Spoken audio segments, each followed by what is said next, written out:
Forbes Books presents Sustainable Leadership and Disruptive Growth with David Radlow. Transformation for a new and better world. Here's David. My guest this week is Erik Anderson, the CEO of SIQ Basketball, the makers of the world's first smart basketball approved by the International Basketball Federation for gameplay. Erik started his career in venture capital, but now he's combined his two greatest loves, basketball and startups.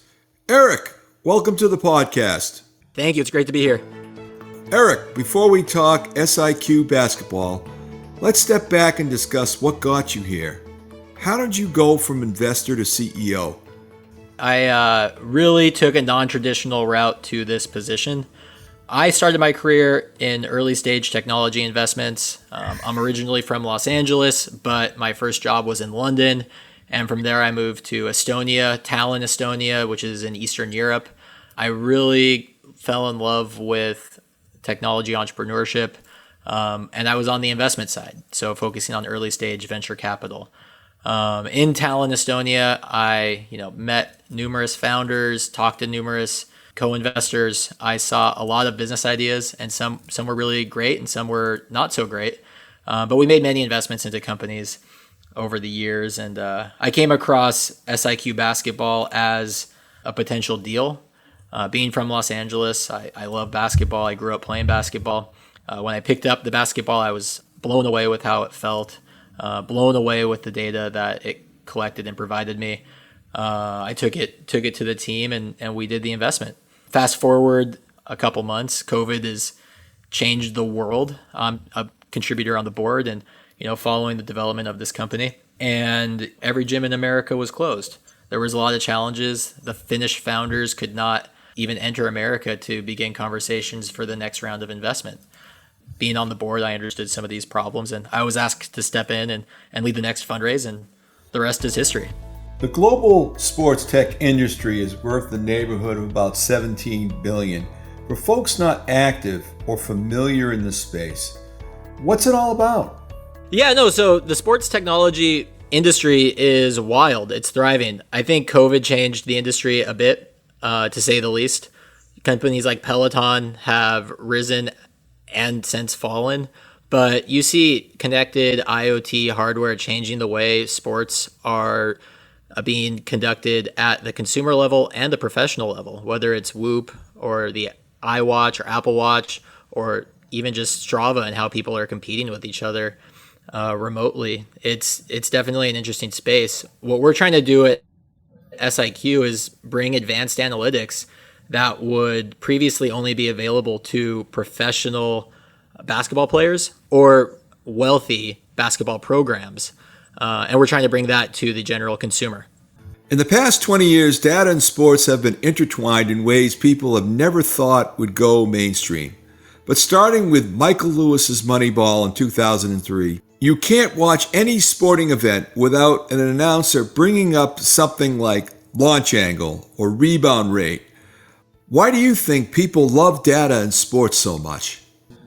So people love data because it makes their actions measurable. What we're doing with SIQ allows people to train smarter. It allows people to train on specific parts of their game.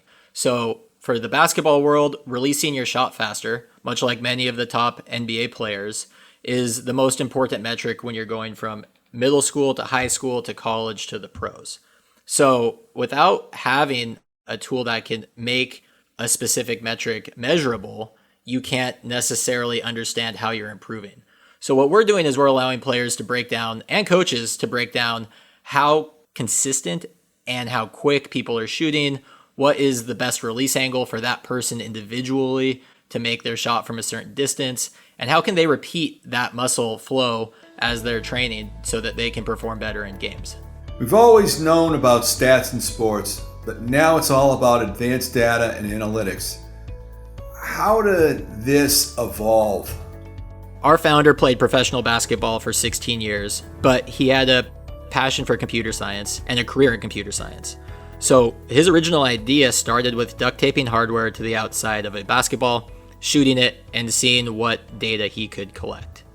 He found the data to be relatively interesting, and based on what he knew, he thought he could make certain data points very clear. Just as a background, we track 192 data points on each shot, and that's allowed us to create 25 patented algorithms on the basketball itself, and our machine learning technology. So we're able to tell the people how, if they made or missed their shot, we're able to tell the release angle, we're able to tell the release speed, we're able to tell the distance of how far the shot was taken. We pieced together those 192 data points in various ways to create really, really, really cool insights. We've hired multiple PhDs. We've had to battle the patent office to prove to them things we were doing were actually possible. And we're rolling out some really cool future features. Like, we have something in development where at the end of your basketball shooting session, we're actually able to create a heat map of where you shot each make and where you shot each miss from. And that's pretty revolutionary, considering there's no computer vision or any additional hardware other than the basketball involved. Let's take a deep dive and drill down a little more on your value proposition. Can you explain overall how it works? I know it starts by downloading an app on your smartphone. Could you take us through that process? So, SIQ Basketball is the first FIBA-approved smart basketball. And that means the basketball is the official size and weight that has been approved by the International Federation of Basketball. So we've gone through the same testing that the ball that's played in the Olympics has gone through. And so our product actually starts with a world-class basketball.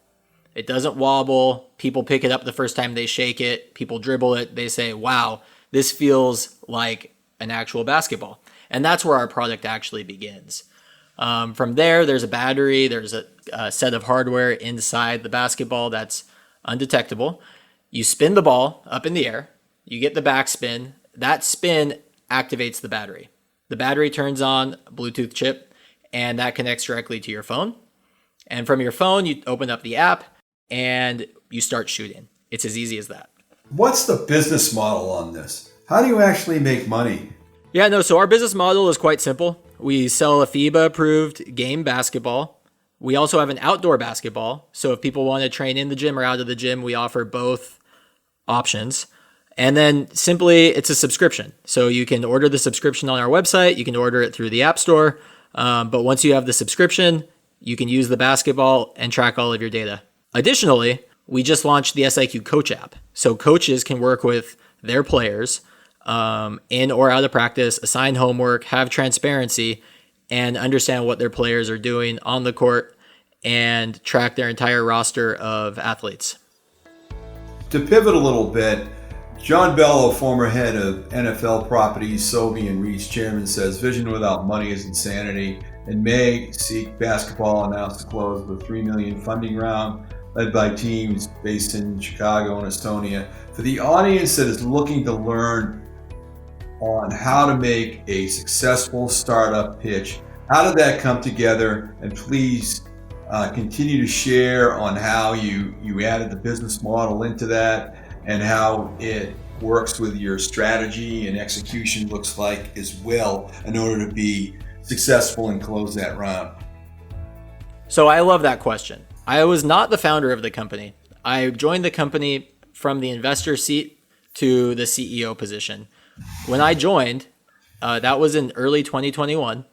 COVID still had all of the basketball gyms in America closed, and we were only selling an indoor basketball at that time. So the company was in an interesting position with a ton of IP, a really cool product, but nowhere for the product to actually be used. So when we were going about the fundraise, we had to look for people who, one, understood hardware, two, could believe in our vision, and three, understood that sports was a huge business opportunity. So we found KB Partners in Chicago.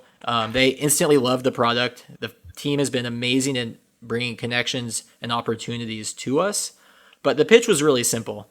You know, our IP covers all recreational projectiles, so we can take this technology beyond just basketball, but we're really focused on the business model of basketball and working with core basketball people to build this into a much larger brand. We're talking about short-term, long-term, mid-term goals. One of our short-term goals is in order to build authority in the basketball space, we want to be the number one tool that basketball skills and shooting coaches use. And if we can get into that community of shooting coaches and get them to love this product, we can build a grassroots basketball brand, but also launch a mainstream consumer product. Along those lines, what does your team look like in order to accelerate this? So our team is definitely the definition of remote. We have 12 developers in Europe. The founding team is in Europe, but we have a logistics and distribution office in Portland, Oregon, where all the basketballs are received, QA'd, and shipped out. I'm based in Los Angeles. We have a marketing guy in New York, and we're looking to expand the team with a few key basketball people in the verticals of operations and partnerships. What does your production look like? Where is it in? Do you have any COVID issues? Is your supply chain ready to go to accelerate growth? Another great question, David. So I'll start this off by saying hardware is hard. If you drop your phone or you drop your tablet, it breaks. We're building really lightweight hardware that needs to be dribbled 10, 20, 30,000 times without breaking. And, much different than software, our iteration cycles take a lot of time. So if we're going to build a new component in our hardware, it's going to take weeks without being able to actually know if it works to run an iteration cycle. With software, you can write a few lines of code and push an update in minutes or hours. For us, it takes weeks, and in peak COVID, it took months because we do all of our manufacturing in China. We were not able to actually go to China. So we were waiting for people to build the product, ship them through customs, receive them in Finland, and test the product. So that's definitely been challenging. We've definitely gone through the chip shortages. We've definitely seen the port backups. We've definitely experienced all the bottlenecks around international hardware development.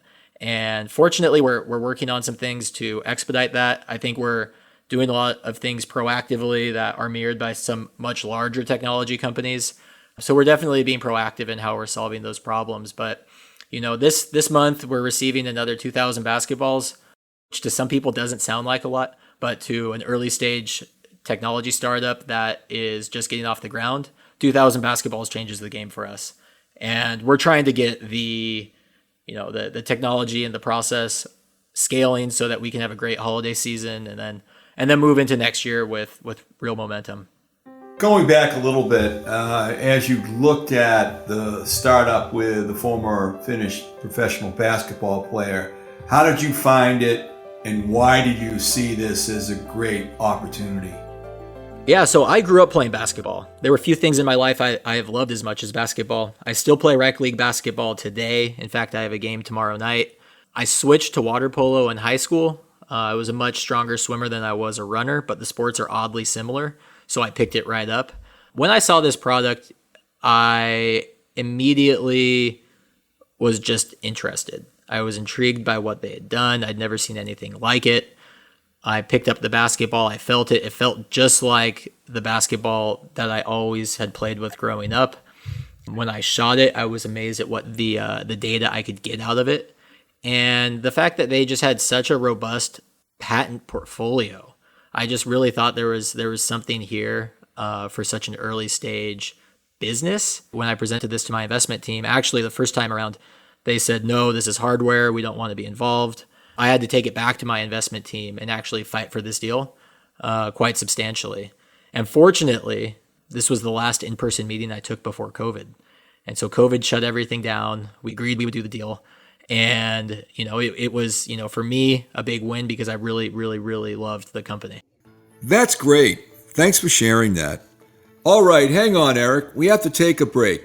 But coming up in the second part of my talk with Erik Anderson, the CEO of SIQ Basketball, Erik shares the challenges of running a company with employees scattered around the globe. We have a very international team, and sometimes we only have 2 or 3 hours to work together before someone has to go to bed or someone wakes up and we only have a little bit of time together. So there's just a lot of challenges with how our business is structured, but it's not, success is not unachievable.